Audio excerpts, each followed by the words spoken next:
আপনারা সকলেই জানেন সৈফ আলী খানের উপরে হামলা হয়েছে, সেই সংক্রান্ত আপনারা খবরাখবর দেখেছেন। সৈফ আলী খানের উপরে যে হামলাটা হয়েছে তাকে খুনের ছক, তার বাড়িতে চুরি, এটা একটা সাধারণ নিউজ মনে হতে পারে, সেলিব্রিটির বাড়িতে চুরি, কিন্তু আমার তো মনে হচ্ছে সৈফ আলী খানের উপর হামলা একটা বড় পরিকল্পনার অংশ। কেন এই কথা বলছি জানেন? বেশ কয়েকটা মাসের ঘটনাক্রম যদি আমরা হিসেব করে মেলাই তাহলে ব্যাপারটা একেবারে পরিষ্কার হয়ে যাবে। এই ধরুন, কেরলে ধরা পড়েছিল আনসারুল্লাহ বাংলার জঙ্গি সাইফুল। সে একজন বাংলাদেশি, পশ্চিমবঙ্গে ভোটার ছিল, ভোট দিয়েছে, তার আধার কার্ড প্যান কার্ড সব ছিল, পশ্চিমবঙ্গ থেকে এসে দীর্ঘদিন এখানে বাস করেছিল। কয়েকদিন আগে পুলিশকে গুলি চালানোর ক্ষেত্রে যে দুষ্কৃতীর নাম উঠে এসেছিল সাজ্জাদ, এনকাউন্টারে মারা গেছে, সেও পশ্চিমবঙ্গে ছিল। এমনকি সাইফ আলী খানকে খুনের চেষ্টায় যে ধৃত ব্যক্তি এই শরীফুল ইসলাম শেহজাদ, সে তো আর ফ্লাইট ধরে মুম্বাই যায়নি। হতে পারে সে পশ্চিমবঙ্গের মাধ্যমেই অনুপ্রবেশ করেছে, পশ্চিমবঙ্গে দীর্ঘদিন ছিল, সেখান থেকে মহারাষ্ট্রে গেছে। তদন্ত করলে সবটাই পরিষ্কার হয়ে যাবে। অনেকের বিষয়টা কাকতালীয় মনে হতে পারে, কিন্তু বিষয়টা সেরকম নয়। বাংলাদেশের সঙ্গে পশ্চিমবঙ্গের যে সীমান্তবর্তী তিনটে রাজ্য, যেখান থেকে সব থেকে বেশি অনুপ্রবেশ হয় বলে অভিযোগ, প্রথম হচ্ছে পশ্চিমবঙ্গ, দ্বিতীয় হচ্ছে আসাম, তৃতীয় হচ্ছে ত্রিপুরা।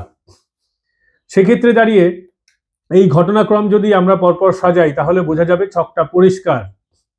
একেবারে সাজানো ছক চলছে বাংলাদেশের। এই ছকের কথা কিন্তু জানেন গোয়েন্দারা। অনুপ্রবেশের মাধ্যমে প্রথমে পশ্চিমবঙ্গের ডেমোগ্রাফিকে বদল করে বাংলাকে ভারত থেকে আলাদা করা, বাংলায় প্রথমে অশান্তি সৃষ্টি করা, কাশ্মীরের মতন পরিস্থিতি সৃষ্টি করা, তারপর ভারত থেকে আলাদা করা, গোটা ভারতে এই অনুপ্রবেশকারীদের মাধ্যমে ছোট ছোট ঘটনা ঘটিয়ে ভারতকে অশান্ত করা। যেভাবে কাশ্মীরকে একটা সময় লঞ্চ প্যাড হিসেবে ব্যবহার করা হতো জঙ্গিদের দ্বারা, ঠিক সেভাবেই এখন পশ্চিমবঙ্গকে লঞ্চ প্যাড হিসেবে ব্যবহার করা হচ্ছে। তাহলে ভাবতে পারেন যে কাশ্মীরে এত অশান্তি, সেখানে পাকিস্তানের তরফ থেকে এত বেশি অনুপ্রবেশ, এমনকি কাশ্মীরের সাধারণ মানুষও সেখানে অনেকটা সময় দেখা গেছে তাদের জঙ্গিবাদকে প্রশ্রয় দিতে। তাহলে পশ্চিমবঙ্গের মানুষ কি জঙ্গিবাদকে প্রশ্রয় দিচ্ছেন? আরে এখনই বাংলার 33% ওরা, আর 10%, 12% বাড়তে দিন, ধৈর্য ধরুন, তারপর দেখবেন কেল্লা ফতে। তখন আর এই রাজ্যে বন্দ্যোপাধ্যায়, ভট্টাচার্য, বসু এরা কিন্তু মুখ্যমন্ত্রী হবে না, পুলিশ মন্ত্রীও হবে না। কাশ্মীরে আজকে কি দেখছেন?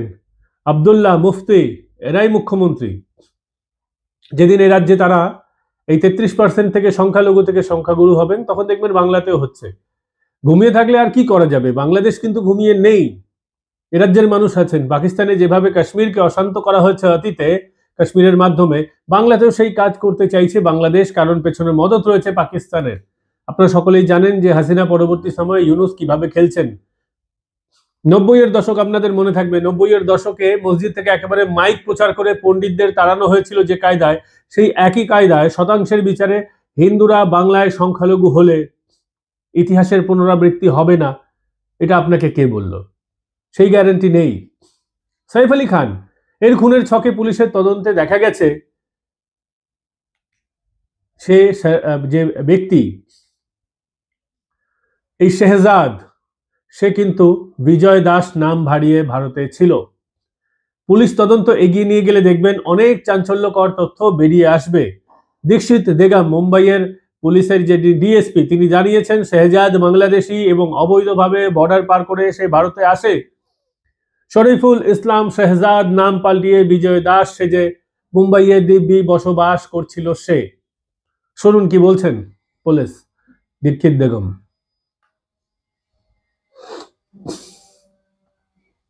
আপনারা শুনলেন সেই বক্তব্য। পরিকল্পনা ছাড়া কি এমনি এমনি নাম পাল্টেছিল সে? কোনো পরিকল্পনা ছাড়া সৈফের বাড়ির সম্পদ তার লক্ষ্য হলে মুসলিম নামে থাকাটা সহজ কাজ হতো না। সৈফের বক্তব্য আপনারা শুনেছেন।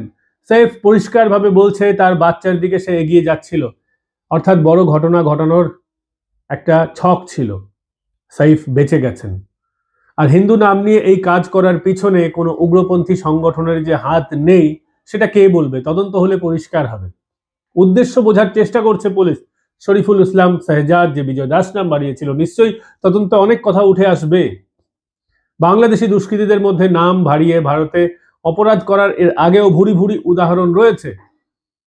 ভারতে অপারেশন শুরু করার আগে হিন্দু নাম নিয়ে থাকলে এইসব দুষ্কৃতীদের লুকিয়ে থাকতে সুবিধা হয় বলে তাদের মানসিকতা। কারণ হিন্দু নামে আর যাই হোক জঙ্গি হবে না, মানুষের এরকম একটা বিশ্বাস আছে, তাই হিন্দু নাম নিয়ে থাকলে কেউ কিছু বলবে না, এই চিন্তা ভাবনা তাদের মনে কাজ করে। সাইফ আলী খানের ক্ষেত্রেও হাই প্রোফাইল ঘটনা হওয়ায় আলোড়ন বেশি পড়েছে। এরকম ছুটকো ছাটকো ঘটনা তো আচ্ছার ঘটে, আমি আপনি জানতে পারি না। সাইফের ঘটনা তো হিমশাইলের চূড়া মাত্র। কেন্দ্র সরকার এই মুহূর্তে দাঁড়িয়ে বাংলাদেশি অনুপ্রবেশকে সবচেয়ে বড় বিপদ বলে চিহ্নিত করেছে, তাই তড়িঘড়ি বাংলাদেশের সীমানা বরাবর বেড়া দেওয়ার চেষ্টা করে যাচ্ছে এই বিএসএফ। কিন্তু তাতে বাধা আসছে বাংলাদেশের তরফে। বাংলাদেশ একেবারে প্ল্যান মাফিক বাধা দিচ্ছে, ওখানকার মিডিয়া সঙ্গ দিচ্ছে, সাধারণ মানুষ সঙ্গ দিচ্ছে। বাংলাদেশের মতলব তো একেবারে পরিষ্কার। ইউনূস ক্ষমতায় আসার পরেই এই Ansarullah Bangla team, JMB, Hizbut Tahrir সহ বহু সংগঠনের জেলবন্দি আসামিকে মুক্তি দিয়েছেন ইউনূস সাহেব। ওয়াকারুজ্জামান তাদের সেনাপ্রধান, তারা নিশ্চয়ই আরামে দিন কাটাচ্ছে না, সুখের দিন কাটাচ্ছে না। যে কাজ তারা করতো সেই পরিকল্পনা তারা আবার শুরু করেছে, এবং তাদের সেই পরিকল্পনার অঙ্গ হিসেবেই এই সমস্ত ঘটনাক্রম পরপর ঘটছে। আসামে জঙ্গি ধরা পড়ছে, কেরালে জঙ্গি ধরা পড়ছে, সাইফের বাড়িতে আক্রমণ হচ্ছে। বুঝতে পারছেন এবারে ক্রোনোলজিটা একেবারে পরিষ্কার হলো। আর ঠিক সেই কারণেই কেন্দ্র সরকার আরো সক্রিয় হয়েছে।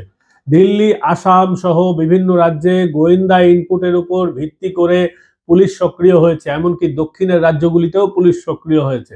বিভিন্ন রাজ্য থেকে জঙ্গি পাকড়াও করা হয়েছে। জঙ্গি কার্যকলাপের সঙ্গে লিপ্ত অভিযোগে ধরা পড়া বহু অভিযুক্ত বাংলাদেশি, সরাসরি বাংলাদেশি, এবং পশ্চিমবঙ্গেরও লিঙ্ক পাওয়া গেছে যে এখানে বাংলাদেশ থেকে তারা বেরিয়ে এসে ভারতে অনুপ্রবেশ করে পশ্চিমবঙ্গের বিভিন্ন জায়গায় ছিল। এর আগে আমরা দেখেছি পাঞ্জাবের দুষ্কৃতী নিউ টাউনে লুকিয়েছিল। ভিডিওর একদম শুরুতেই সেই কথা বলেছি যে বাংলাদেশিদের পশ্চিমবঙ্গের লিঙ্ক পাওয়া যাচ্ছে। কিন্তু এই পরিসংখ্যান তো হিমশৈলের চূড়া মাত্র। ডেটা থেকে পরিষ্কার এই বাংলাদেশি দুষ্কৃতীরা প্রথমে অবৈধভাবে সীমান্ত অতিক্রম করে ভারতে আশ্রয় নেয় এবং তারপর বিভিন্ন প্রান্তে ছড়িয়ে পড়ে, এবং এরপর শুরু হয়ে যায় তাদের অপারেশন। যে লক্ষ্যে তারা এগোচ্ছে, ভারতকে অশান্ত করার উদ্দেশ্য। কয়েক বছর আগে বাংলাদেশের 7 জন খুন করেছিল এমন একজন আসামি নূর, এয়ারপোর্টের কাছে কৈখালিতে লুকিয়েছিল। বিধাননগরের গোয়েন্দা পুলিশ বাংলাদেশের র্যাবের ইনপুটে তাকে ধরে। এই মুজিবের হত্যাকারী উত্তর 24 পরগনায় দীর্ঘদিন ধরে লুকিয়েছিলেন, গোটা জীবনটা সেখানে কাটিয়ে দিলেন। আর কত উদাহরণ চাই এই বিপদ বোঝার জন্য। বাংলাদেশি অনুপ্রবেশ নিয়ে কেন্দ্র সরকার কড়া পদক্ষেপ নিলেও এই রাজ্য সরকারের বিরুদ্ধে রয়েছে ঢিলেমির অভিযোগ। মুখ্যমন্ত্রী বিএসএফ এর বিরুদ্ধে সরাসরি বিষাদগার করছেন, বিএসএফ কে সহযোগিতার বদলে তাকে বিএসএফ কে গাল দিতে ব্যস্ত, বিএসএফ কে অত্যাচারী, জুলুমবাজ সব বলছেন। রাজ্যের বিরুদ্ধে অভিযোগ উঠছে বিএসএফ এর সঙ্গে অসহযোগিতা করার। বিজেপি বারংবার সেই অভিযোগ তুলছে যে বিএসএফ কে জায়গা দেওয়া হচ্ছে না আউটপোস্ট করার জন্য। কিন্তু সীমান্তের পরিস্থিতি মুখ্যমন্ত্রীর বক্তব্যের চেয়ে সম্পূর্ণ উল্টো কথা বলছেন। যার বিরুদ্ধে জুলুমের অভিযোগ, সেই বিএসএফ আর সীমান্তে গ্রামবাসীদের যুগলবন্দি চলছে এখন। দুজনের পাশে একেবারে কাঁধে কাঁধ মিলিয়ে অনুপ্রবেশকারী বাংলাদেশি এবং বিজিবিকে টাইট দিচ্ছে। ভারত মাতা কি জয় আর জয় শ্রীরাম একসঙ্গে শোনা যাচ্ছে। রাম নামে বাংলাদেশিদের আপত্তি আমরা জানি, এবং এই রাজ্যের একটা দলের নেত্রীদেরও এই রাম নামে অ্যালার্জি আছে আমরা জানি।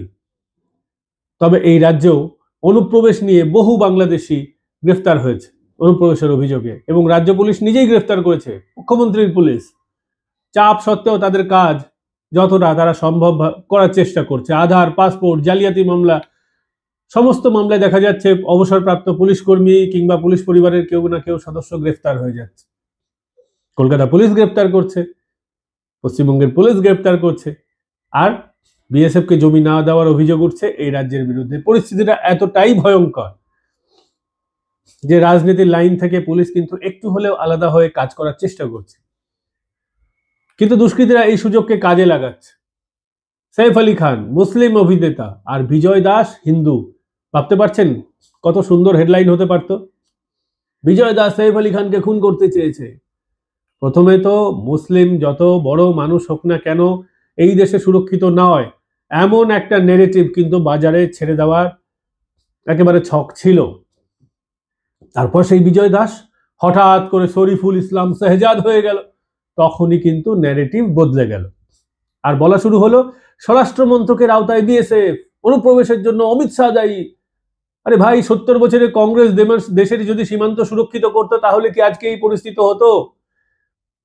হ্যাঁ, এটা ঠিক, বিজেপি 10 বছর ক্ষমতায় আছে, তাই যারা চিৎকার করছেন তারা জেনে নিন, পাকিস্তান, বাংলাদেশ, চীন, এই 3 সীমান্তে হাজার হাজার কিলোমিটার 70 বছর ধরে অরক্ষিত সীমান্ত, সেখানে ধীরে ধীরে কিন্তু এই 10 বছরে অনেকটা জায়গা জুড়ে কাঁটাতারের বেড়া দেওয়া হয়েছে, সেন্সর দেওয়া হয়েছে।